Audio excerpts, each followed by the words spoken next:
anyway, thank you everybody for being here. Those of you who've already hit the like button, that's very nice. I had a great Thanksgiving. Some of my friends from grad school came over. It was very weird to have like 5 days off. It always is. I always feel very detached from things. And I don't know if you're feeling that too. Like there was stuff going on, not as much as usual, but there was stuff going on. We're going to have to do a little bit of catching up together. But the way that this is going to go is, if you saw our last Shed show, a little bit less formal than usual. I'm going to be occasionally whipping the camera around to show you video clips and things like that. We'll see if that even remotely works. And we will be responding to your comments and tweets and super chats and all that as we go. So, you know, send those to us and everything. But anyway, thank you for being here. Some people are saying we can't get on the YouTube members page. Okay, we're going to see if the team can deal with that. Someone says it feels like a pre-show. It does. Couldn't do the actual pre-show because we were preparing for this. But thank you, everyone, for being here. Yeah, we're gonna get Twitch. No, I think the Twitch is. I think it's working. I think if you're on Twitch, I think you're there. I think it's actually working.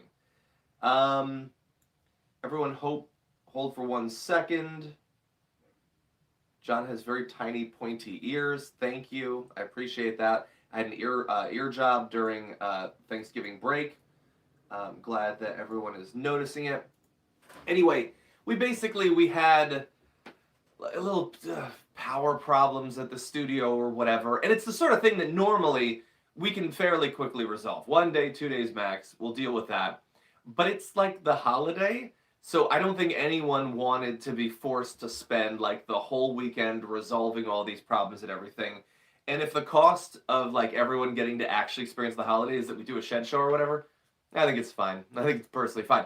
Hopefully you will like it as well. What I can say is that we do have something like 90 minutes of news for you. I don't know exactly how long it's going to go. I can't see a clock, but we will have news in just a minute. And like I said, I'll still be responding to your comments, everything I can see. I have both of your things, so that should work pretty well. Anyway, with that, who's ready to talk about some news? You want to see what's been going on? Okay. There have been some awful right-wingers recently who have tried to make a name for themselves exclusively by being the absolute worst. Marjorie Greene pops up on your radar for that reason pretty much every week. Paul Gosar this month made a very strong play for worst guy in the country. Lauren Boebert is not going to be left behind when it comes to being awful. She wants to be King Clown. And so she had this event, some people were hanging out with her, and she just went on a tear saying the worst things that she could come up with. So we're going to show a few of those to you. We're going to be starting off, though, with her most recent Islamaphobic comments. So for the first time of many on this show, I'm going to be whipping you around. So just hold. Actually, I have an Ilhan story for you. So, the other night on the House floor was not my first Jihad Squad moment. So I was getting into an elevator with one of my staffers, and he and I we're leaving the Capitol. We're going back to my office, and we get in the elevator, and I see a Capitol police officer running hurriedly to the elevator. I see fret all over his face, and he's reaching, and I'm like, "What? I can't. The door's shutting. Like I can't open it. Like what's happening?" I look to my left, and there she is, Ilhan Omar. Oops. And I said, "Well, she doesn't have a backpack. We should be fine."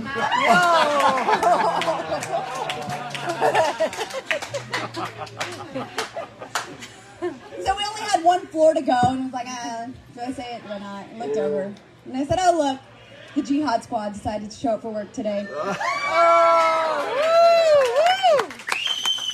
Don't worry, it's just her staffers on Twitter that talk for her. She's not tough in person. She doesn't, yes. So, there's a little bit of interactions with these folks.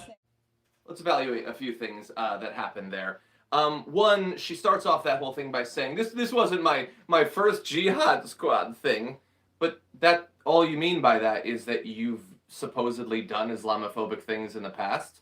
Well, that's awesome. That's great. I thought you were newly Islamophobic. Oh, okay, so you've had a problem with them and you've tried to get people to support you in the absence of any sort of platform or strong positions or knowledge of the issues.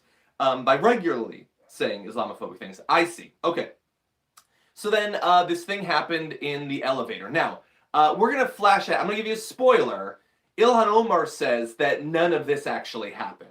And we get to evaluate whether we think Lauren Boebert is being honest or Ilhan Omar is being honest. So the base of this story is that Lauren Boebert got onto an elevator with someone, and it was Ilhan Omar, and she had no idea for the first 30 seconds who she'd gotten on the elevator with. Do we believe that that is true? Do we believe that despite all of the back and forths they've had, she didn't recognize Ilhan Omar, she didn't know that it was... That's so stupid, so juvenile. And the entire purpose, of course, is the story is, oh, Ilhan Omar, she's Muslim, so she's always at risk of potentially blowing something up. She's a terrorist, okay? Stereotypes are fun. She got on an elevator with someone who is Muslim, so she makes a joke about them blowing up something. Okay, in the same way, I'm sure, because she likes comedy and she doesn't believe that we should be snowflakes, if you got in the elevator with her and she's presumably Christian, you could say, oh God, I was worried that you were going to like rape a choir boy. I thought you were going to, because you're Christian, and it's fun to make stereotypical jokes about religions. It's not just about Muslims, it's everybody. We do this for everybody, but of course we don't. So, and then we'll get to the last little bit right there as well. But I want to give Ilhan Omar a chance to respond to this apparently totally made up story that Ilhan Omar said at this gathering for, and let's be clear, just clout. That's it. She has to go before a crowd. And if you do that, have you ever spoken in public? You would ideally like them to cheer for you, to clap, to maybe laugh. So you have to give them something. What does Lauren Boebert believe she has to give?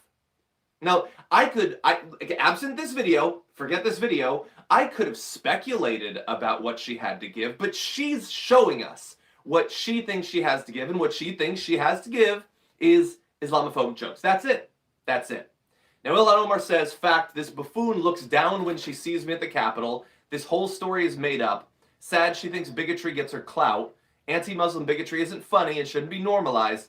Congress can't be a place where hateful and dangerous Muslim tropes get no condemnation.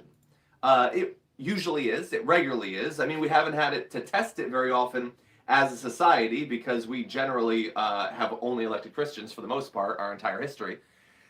But anyway, she goes on to say, because this isn't the first time that she's been the target of Islamophobic comments like this. First day of Congress, this member who said to Steve knew nothing about me beside the fact that I was Muslim and that somehow made me a terrorist to him. She's referencing the fact that Steve King back in the day had tweeted, Pelosi changed House rules for Ilhan Omar to allow her to wear her turban on the floor. First day, a member said to me, 4 pounds of C4 under that would wipe out half of Congress. Again, it's funny. It's funny because she's a Muslim, so she wants to kill Congress. That's the joke. Now, there's a few things that potentially make it a little bit less funny, and a little bit hypocritical too. Is Ilhan Omar one of the Congress people that is constantly fighting to bring guns on the House floor, thinks that you need to be armed, you have to have a weapon? They joke about her smuggling a weapon in there. They are actively trying to bring a weapon in. Oh, and by the way, in recent history, when people tried to get into Congress and kill our elected representatives, was it Ilhan Omar? Was there a single Muslim in the group? Who was trying to wipe out half of Congress? It was not Ilhan Omar. It was not a Democrat. But to him, it's funny. And again, it's probably made up too. Did a member say that to him? I don't know. Was it Lauren Boebert? I don't know. But he knew that he could make that joke on Twitter and that would get him some retweets. Some conservatives would be into him. In the same way that Lauren Boebert is not going to come with the Green New Deal. She's not going to come with a public housing plan. She's not going to help you with your mortgage or your student loan debt. She doesn't care about that. She also doesn't know about that. But even if she did know the details, she wouldn't care to do anything about it. What she does know is that many people in the Republican base are as simple-minded as she is. It's a variation of what we've always had. Republicans for a long time have generally been, Ivy League lawyers and all that stuff who then do all of this stuff for, in their view, the Republican simpletons, okay? In this case, they've sort of cut out the middleman. They're just electing the Republican simpletons. When you get Matt Gaetz and her and, Marjorie Greene, they're not sending their best. And she understands that that's what they want. If she can just deliver some fun conspiracy theories and a little bit of Islamophobia, and as we'll get to, some homophobia as well, then that's all you need. Why the hell are you going to spend months consulting with policy experts, putting together bills, trying to get them passed? Why would you do any of that when you can just make a comment about how Ilhan Omar must be some sort of terrorist? Well, we have a few developments on this. I want to give you a little bit more from Ilhan Omar. She said, saying I'm a suicide bomber is no laughing matter. GOP leader and Speaker Pelosi need to take appropriate action. Normalizing this bigotry not only endangers my life, but the lives of all Muslims. Anti-Muslim bigotry has no place in Congress. Now, there's two surprises about this, actually. The first surprise is that the Democratic leadership is actually doing something. They actually seem to care about this. And I honestly think it's because we're so fresh off of the Gosar thing. It would be weird for them to attack Gosar and then totally give a pass to Boebert here. But that's my speculation. What I do know is the House Democratic leadership put out a statement, including this, saying, racism and bigotry in any form, including Islamophobia, must always be called out, confronted, and condemned in any place it is found. Congresswoman Boebert's repeated, ongoing, and targeted Islamophobic comments and actions against another member of Congress, Congresswoman Ilhan Omar, are both deeply offensive and concerning. We call upon Congresswoman Boebert to fully retract these comments and refrain from making similar ones going forward. Well, there are two requests there. One is to retract, two is to not do it. We will have to see about the second, but the second shock is that she sort of gave them the first. Now, who apologizes on the right, honestly? Marjorie Greene sort of apologized a little bit specifically for the Holocaust comparisons on the anti-vax stuff. That's it. Not the rest of the stuff. She didn't apologize for I think Nancy Pelosi should be shot in the head, the Jewish space lasers, or, I think Q has a couple of good points and he's just a good American. She didn't apologize for any of that. She apologized for the Holocaust thing, a little bit. Now, Representative Lauren Boebert, 3 days ago, posted this tweet saying, I apologize to anyone in the Muslim community I offended with my comment about Representative Omar. I have reached out to her office to speak with her directly. There are plenty of policy differences to focus on without this unnecessary distraction. Now, that apology, I'm going to rank as dog stuff, okay? For a few different reasons. Now, first of all, it happened. She apologized. So, how much credit do we give her? She technically apologized. They don't generally do that for a few different reasons. It's not in them. They're not, compassionate people. And they're giving their audience what they want. She didn't accidentally say it. But I apologize to anyone I offended with my comment about Representative Omar. It's not the worst formulation of that. They sometimes say, if I offended anyone, as if they don't know. In this case, I would say, what I said was deeply offensive. That is an honest thing to say. We don't get full honesty from her, but it's not the worst version. There are plenty of policy differences to focus on without this unnecessary distraction. That is also dog stuff, because that is saying the fact that we're talking about this is a distraction. What are you talking about? You brought it up. You made those comments. And I really doubt she's some sort of extemporaneous speaker. I think that she had scripted it. I don't know for sure. But this is not a distraction. This is what she wanted to talk about. And plenty of policy differences. When the hell have you ever talked about a policy difference? In any event, she sort of apologized. Now we're going to have to see what effect that has on what happens. It has already had a couple of little ripples. So let's jump into those. According to Political Playbook, some Democrats, particularly allies of Omar, don't see Boebert's apology as authentic. Well, do you think? Omar's office would not say whether she will take Boebert up on her offer to meet. Why would she? No, honestly, why would she? Do you think that it would change Boebert's behavior going forward? I don't know, maybe you do. Maybe we can have a poll. But other Democrats privately worry that if they punish a lawmaker who admits a mistake and tries to make amends, they'll be setting themselves up for similar treatment or worse under a future GOP majority. The situation highlights the slippery slope Democrats created when they removed MTG from her committees over comments she made before entering Congress. Where do Democrats draw the line? If Democrats don't lower the boom on Boebert, what message would it send to the Muslim community? But if they do, what message does that send to those who apologize for saying something wrong?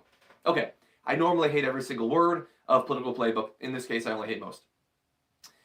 The fact that she apologized does make this a more interesting case. So get ready to evaluate what I'm about to say. You can type it in and we'll see. I think that in this case, don't punish her. What do you think? What do you think of my take? Can I explain why? Okay, so, and by the way, when I say don't punish her, I am not saying I buy her apology. I think that she's actually sorry or anything like that. I don't. But I do want them to be able to back off.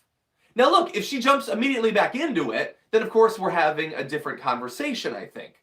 But if they still censure her in the exact same way,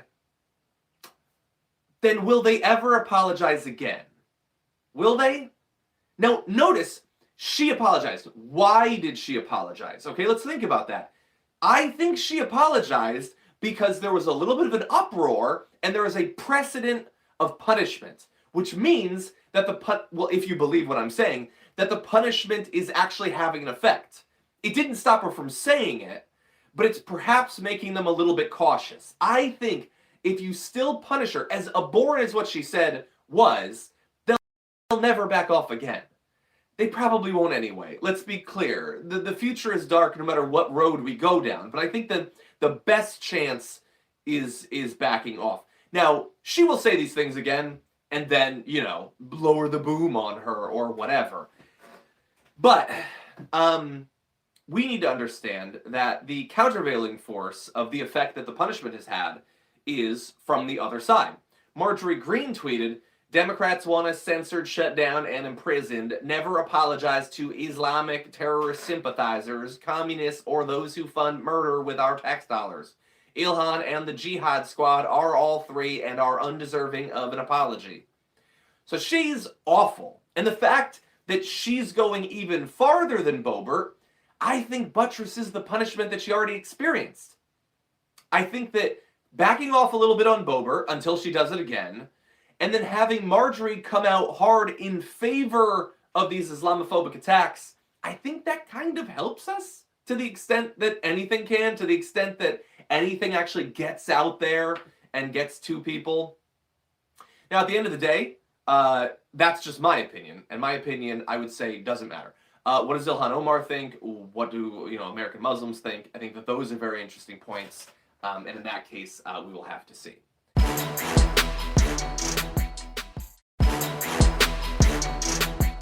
In her speech, Lauren Boebert spent a lot of time attacking Muslims, attacking the LGBTQ community. But in her little thing, she did find a little bit of time to give the right the other thing that they want. They want fear and suspicion and hatred, and they want conspiracy theories. So she gave them that as well. I'm going to whip you around to see this.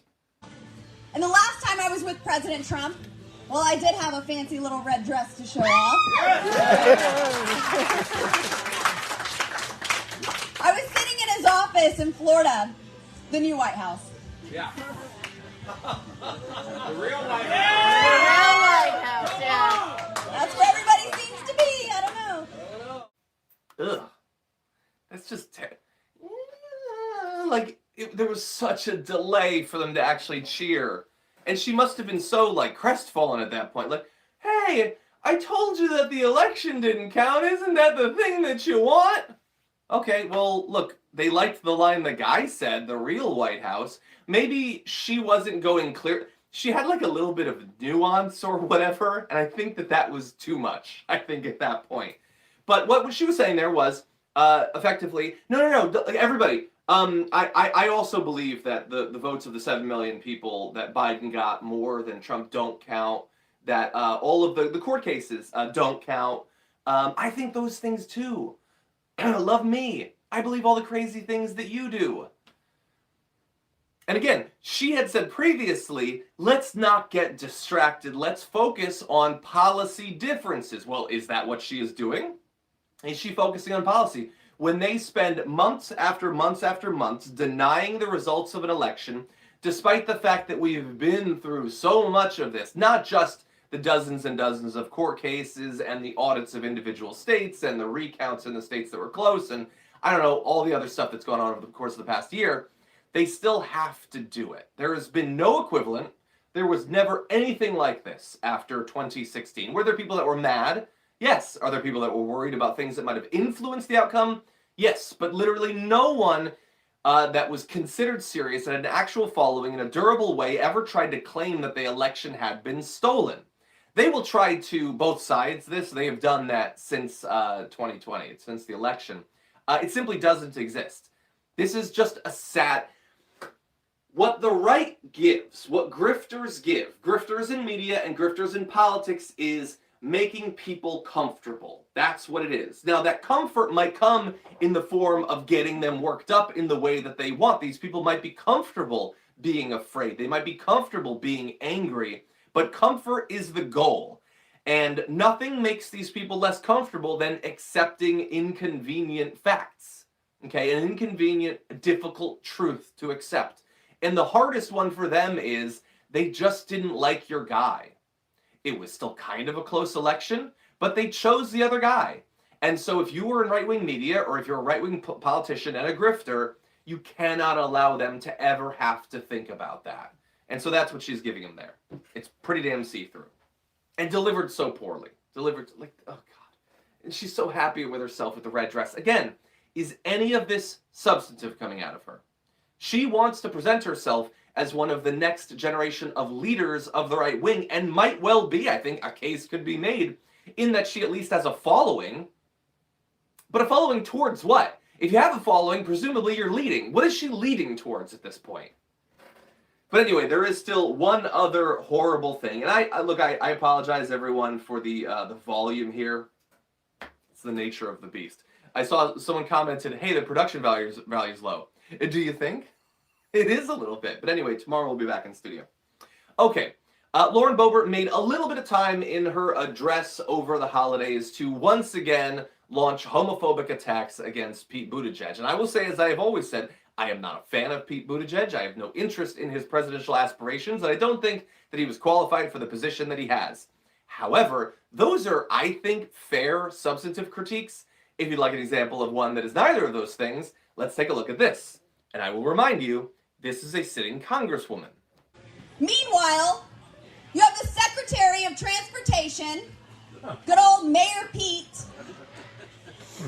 He wasn't even put in charge of the supply chain crisis. No, someone else was tapped for that because Mayor Pete is still at home trying to figure out how to chest feed. Somebody ought to tell him so he could get back to work. Right. That was fun. Somebody ought to tell him what? Someone ought to tell him so he can get back to work. What? Tell him how to chest feed? Tell him, was she saying that he can't? That, her whole homophobic thing about, gay parents aren't really parents? She didn't even complete the thought. She doesn't even know what she's doing. She's really bad at this. But anyway, the overall point was, good old Mayor Pete is wasting our time by taking paternity leave, because I will remind you, and the reason that I want to focus on these is paternity leave, maternity leave, all of this is good for workers, so they hate it. They despise it, and they want you to turn against it too, okay? They cannot stand against the population pushing for the leave that they deserve, so they have to get you to opt out. And so that attack has been coming from so many different directions. So it might be the Lauren Boeberts. It might be the, oh my God, I'm forgetting it. Joe Rogan. I forgot for a second what his name was. That was a good moment. Joe Rogan trying to make you feel terrible for taking the leave that you deserve, that you would get in virtually any other country around the world. Do not fall for the con. But the way in this case that she's pushing for it is with homophobic attacks against Pete Buttigieg. Good old Pete Buttigieg. And even that line doesn't make any sense. What history does she have with Pete Buttigieg? The right has barely any history with Pete Buttigieg. Now, I, as a progressive, I could say good old Pete Buttigieg because we've been through these different cycles through the primary with him and dealing with all of his stuff. She doesn't have that. She just throws out words and has no idea what they actually mean or where they should be deployed. But the attack is that he can't chest feed. And I will say this on the chest feeding. I looked this up. It is apparently a regional thing, whether you say chest feed or breastfeed. And I will acknowledge that absent upbringing, neither of those makes more sense than the other. But as a person who's raised in a part of the country that says breastfeed, when you say chest feed, it sounds insane. That's a really weird thing to say. It's not wrong, but it feels wrong. Anyway, here's the thing, Lauren Boebert. Whether he can chest feed or not, he gets to spend time with the kid that he and his husband adopted. They get to do that. Families come in many different forms, okay? Some of them adopt children. Some give birth in trucks. You still get to be a parent regardless, okay? Some people have an old school, classic American mom and dad. Some have a mom who's a horrendous Islamaphobe and a dad who pulled his dick out in a bowling alley. So families, again, come in all different forms. That doesn't mean that one is better than the other, although in the two examples I gave, the first one is definitely better than the second one. The second one's just awful. This kid's going to grow up all sorts of messed up.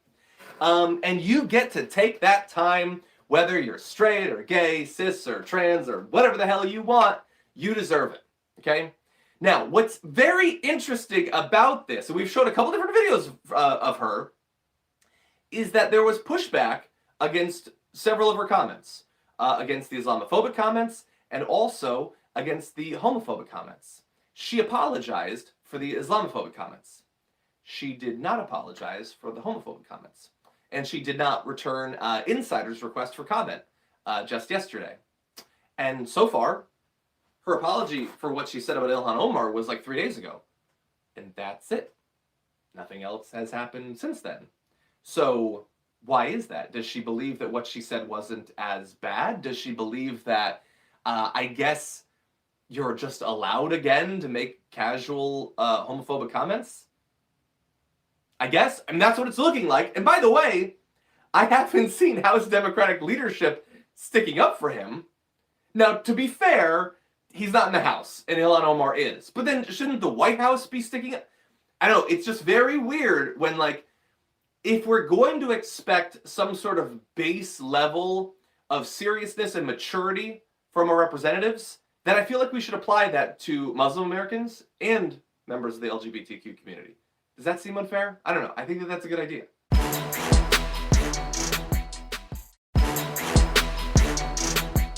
With that said, we are burning through this hour so fast that my producers are probably horrified. So let's see if we can make up a little bit of time here.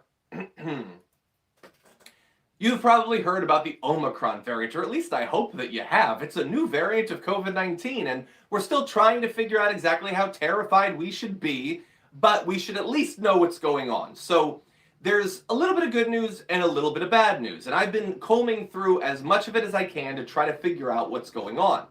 Now, Dr. Angelique Coetzee is a doctor in South Africa. Was one of the, I believe, was the first doctor who flagged the Omicron variant, and her commentary so far has seemingly been aimed at getting us to calm down a little bit. She says that so far the symptoms that she's seen, people who've had this variant have had more mild versions of COVID. Their symptoms have not been as serious. They haven't lost their sense of smell or taste.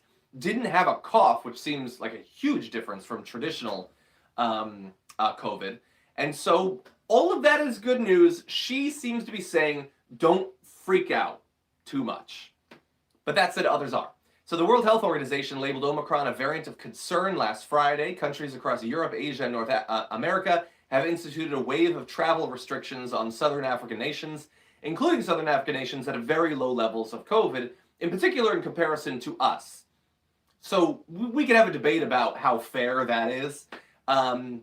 It's not. But there is a new variant, and we don't yet know how terrified we should be about it. So that's a consideration as well. Now, Omicron, which is technically, and you'll never hear this again, the B11529 variant was first identified in Botswana and South Africa and has since spread to Israel, the UK, the Netherlands, Germany, Italy, the Czech Republic, Australia, I should say, Belgium, and Hong Kong. I do not believe that it has yet been found here in the US, so that is good news. In any event, some people are saying good news, some are saying bad news about how serious it's going to be and how big we can expect the response of the United States to be.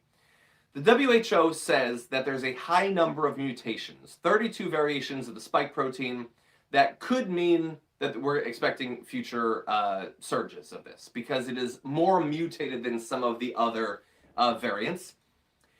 Now, the good news is the NIH director said that the boosters, so the booster vaccines that we've been encouraging you to get, do in fact allow your immune system to have a wide range of capabilities against spike proteins it hasn't even seen before. So if you needed one more reason, if you're eligible, you should get boosted. So the boosters are going to protect you not just against traditional COVID and the variants that we've seen, also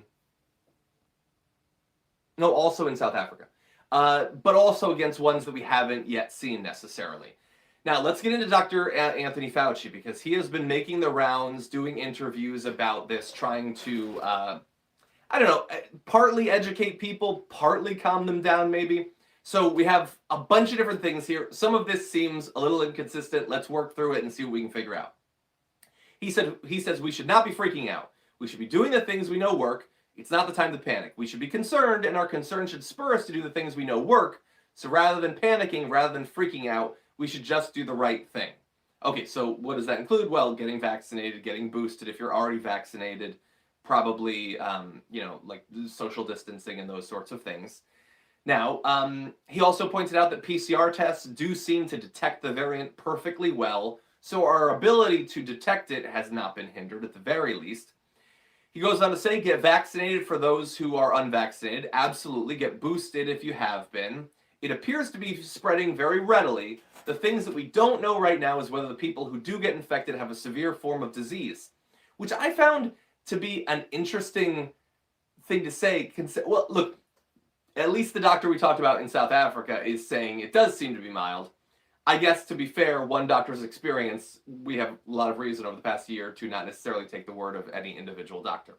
He says the profile of the mutation strongly suggests that it's going to have an advantage in transmissibility, and that it might evade immune protection that you would get, for example, from a monoclonal antibody or from the convalescent serum after a person's been infected, and possibly against even some of the vaccine-induced antibodies. And that's where it gets potentially a little bit scary. So look, we're going to be talking a little bit about natural immunity, which is being talked about a lot by the right. There's reason to believe that Omicron might not be hindered all that much by that, but even potentially by the vaccine. So that sucks. That's the last thing that we want, of course.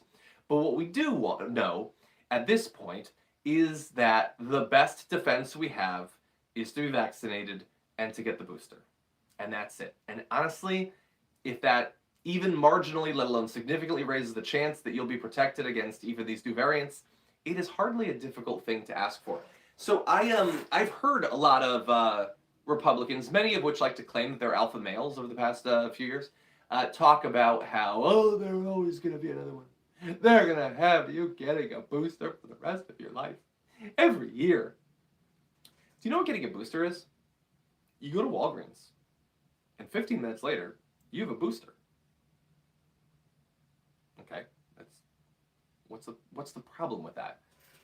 Do you not go to CVS once a year anyway? Just do it then. You know what I did? When I got boosted, I got my flu vaccine too. Same time. That's it. I was gone. I got a bag of candy. It was kind of nice. It was my excuse to get a bag of candy.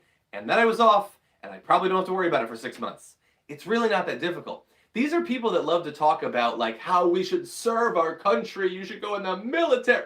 Like, you expect all of that? You won't get a shot every 6 months at a Walgreens? Pathetic.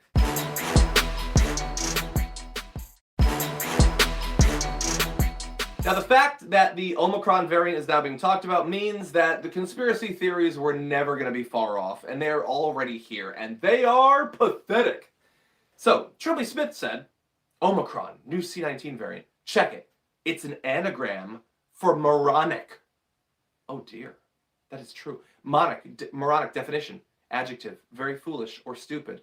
I love that the conspiracy theorists felt the need to define moronic in their tweet. They are just making fun of people now. Please wake up and quit being the butt of the joke. We are waiting to progress forward. And then there's a gif of wakey wakey. That's not why they named it that. That's stupid. Like, they love this stuff. Man, like, they should really just get into numerology because it's at least more compelling, the difficulty you need to do in getting the 6 and adding in the 19 if you divide by how many years the WHO has been around. Omicron is a Greek letter. It's been around for thousands of years. It's not new. We already had Delta. Was that not an indication that we might progress through the Greek alphabet? But no, they find it very convincing. And, by the way, Trilby Smith was not the only person to come up with this. Lynn's Pieces says, just realized the Omicron variant is an anagram of moronic. It's also very timely. Right before Christmas, here comes a new variant. Great for lockdowns, and just in time for the media to start bleeding on constantly about getting the booster while blaming the unvaccinated. Well, you know one way that you could avoid the bleeding? Just get it. Just shut up and get it. It'll take you 5 minutes. You can get a bag of candy. But here is the place where it gets a little bit more fun. So these absolute randos on Twitter are getting hundreds of retweets from their, like, oh, of course it's going to come. They need it now. But there has never been less of a gap between randos on Twitter and people who get paid millions to spread this stuff on the House floor, on Fox News, on independent right-wing media. And I want to demonstrate that for you now. Take a look at this video from Fox and Friends. Pete Buttigieg, our transportation secretary, is potentially our new president in 2024, or so the Democrats want, has said we can't fix the supply chain problem until the pandemic is over, until COVID is over. And now we see these new variants. So that's the answer, is more lockdowns, more fear.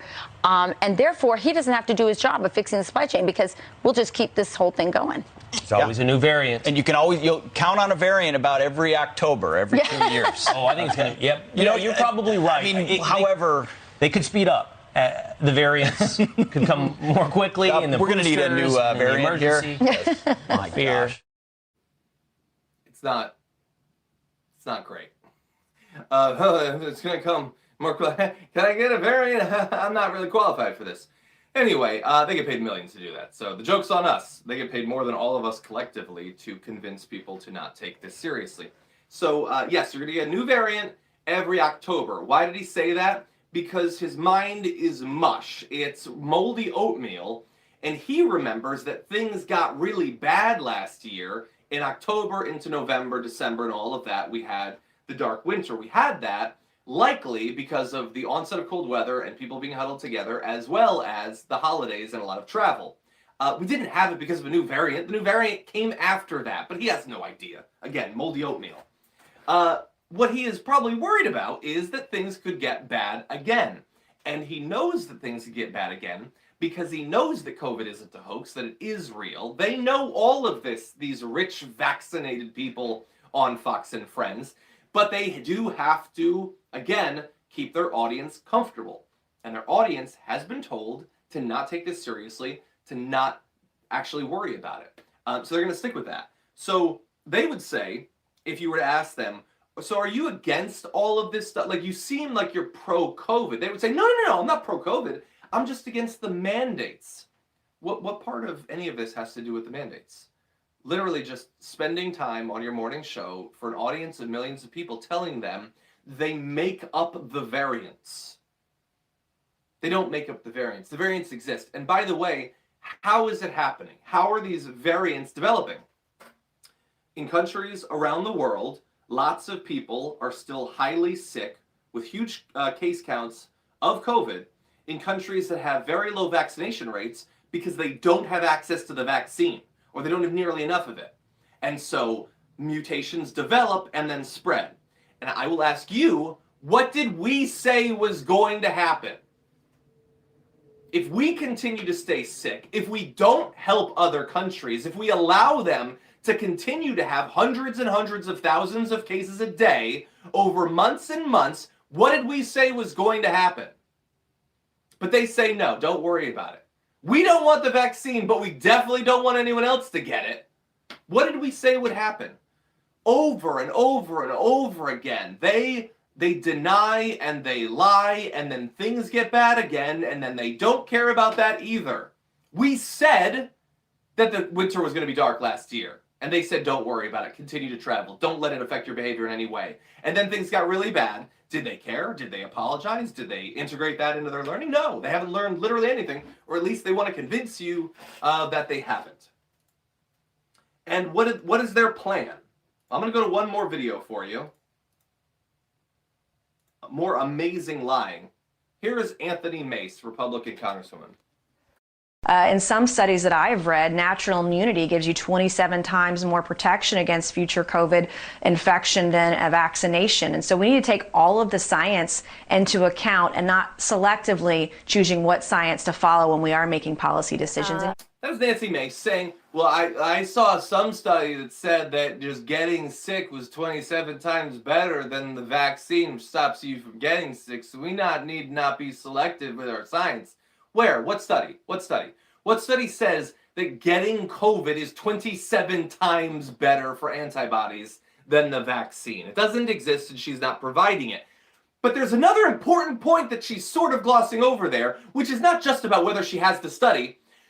Okay, you can get the vaccine, or you can have the natural immunity, which isn't immunity. What's the major difference between those two things? Getting vaccinated and getting natural immunity. One requires you to get COVID. So, if you're worried about getting COVID, I've got a plan for you. Get COVID, and then maybe you'll be a little bit protected against getting COVID. That's a crazy thing for an individual person to say, but when you come on Fox News and then they say, as they did in that interview, it's amazing how successful your state has been in generating natural immunity, that just means more people are getting COVID. This is the herd immunity thing. I understand they're using different terminology. It's the same thing. Just let people get COVID. Just let it run rampant. Never mind the fact that, of course, if you're vaccinated and you get it, you're much more likely to be asymptomatic, and if you have symptoms, to have a much lighter case, to not experience long COVID to the same degree, to not have to go to a hospital. No, their plan is just get it. We've been saying for a year and a half they're pro-COVID, and we're the crazies for saying that. Their plan is, if you're worried about COVID, go get COVID. But I'm crazy. I'm crazy. By the way, there's other Nancy Mace's out there. Ronnie Jackson says, here comes the MEV, the midterm election variant. They need a reason to push unsolicited nationwide mail-in ballots. Democrats will do anything to cheat during an election, but we're not going to let them. Yep, we came up with Omicron in Botswana a year before the election so that we could have mail-in ballots. That's how it works. What are you talking about? The Democrats can't even pass one of their voting rights bills. Like, they literally are doing nothing. The entire national conversation, legislatively, in terms of this, has been generated by right-wing Republicans infringing on people's right to vote. That's it.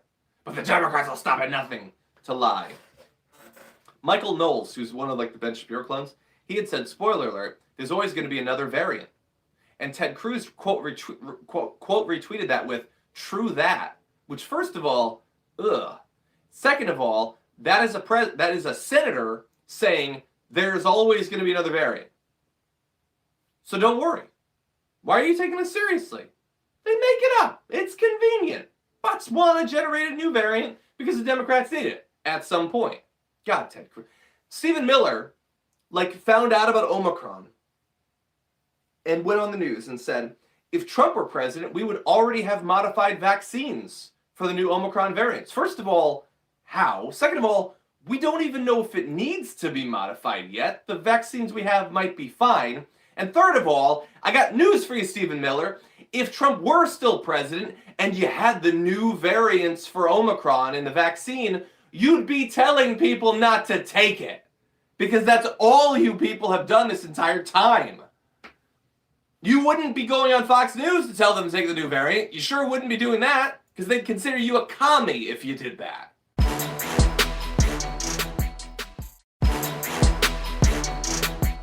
Okay, now really fast. We only have a few more minutes. I do want to do one more video, so let's get into this. I cannot believe that the entire hour and a half is almost gone.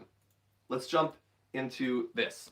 Where, not at least within the cultural sphere, there seems to be a call from a tiny yet very vocal minority that every male character or good role model must have a female replacement. One only needs to look at the discussion surrounding who will play the next James Bond. And it's not just James Bond. In recent years, we have seen Doctor Who, Ghostbusters, Luke Skywalker, The Equalizer, all replaced by women. And men are left with the Craze and Tommy Shelby. Is there any wonder we are seeing so many young men committing crime? That right there is Conservative Member of Parliament Nick Fletcher. And the reason I wanted to play you that video was so that you know that there are weak, pathetic men in countries other than the United States. He believes that because women are being cast in some roles that men used to have, that is why men commit crimes. And you might already be sort of figuring out that there's a few logical issues with that. So first of all, before Ghostbusters and before the talk about James Bond, were women committing tons of crimes? I mean, after all, they didn't have good role models. I mean, what were they watching? Like Killing Eve and Thelma and Louise. I mean, they see all these criminals and that's it. No positive role models. That's why women were killing everyone left and right. No, wait, actually men were still killing people back then. Men were killing people back when they had their role models of Dirty Harry and Clint Eastwood and, like, okay, there have been good and bad role models for a very long time. The idea that a talk about James Bond, which by the way, virtually everyone that they talk about for being James Bond is still a guy, or that Doctor Who had a woman, the idea that that is causing men to commit crimes is so on its face pathetic that I'm almost impressed that you would go and speak where you know cameras are and like culturally cuck yourself so thoroughly. It is so incredibly pathetic. I want to throw into this a tweet that Joe Rogan sent that implies that hard times create strong men, which create good times, which create good men, which create hard times. And the we're gonna put this into the video. It's like a little chart. The implication there being that he is one of the strong men. His life is being paid millions of dollars to chit-chat and gossip while doing drugs, which is a fine life. It's basically my life too, except for the millions of dollars. Hardly like strong men. He's not chopping down trees. Okay, so now he chit-chats before he told people to eat bugs. I don't understand these supposed alpha males. I just don't get literally any of them. They are so whiny, so constantly aggrieved and victimized. How is that consistent with any of their supposed alpha male stuff? I just don't understand it. And so, look, there is an assault against men, and it is men being dragged down by weaklings. Some of them have podcasts, some are members of parliament. You got Josh Hawley too. There are a lot of grifters that are trying to convince men to be weak, to be emotional, to constantly look at anyone who's not like them as a threat, and to as a result of that, to be so constantly scared, so constantly anxious, terrified of how people are perceiving you, that you will be desperate to follow these grifters, to be told what you can do so that you won't seem weak for a bit. It's pathetic. It's pathetic here, and it's pathetic in the UK as well.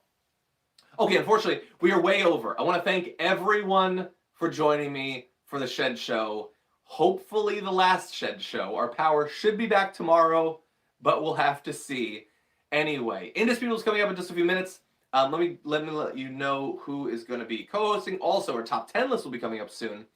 Molly Parmer is going to be joining Dr. Rashad Ritchie. Josiah Lippincott will be on for debate, so you're not going to want to miss that. If you're a Tier 2 or Tier 3 member, The top 10 list is going to be coming up a little bit later on, but thank you, everyone. Everyone's saying more Shed shows. You do not mean that, but thank you. Thank you to the Twitch chat and in the YouTube chat. Appreciate you all being here. We'll see you soon. Oh, well, I guess, we should have some tradition still. Stay safe out there. Stay sane out there. And I'll see you soon. Stay in a shed out there.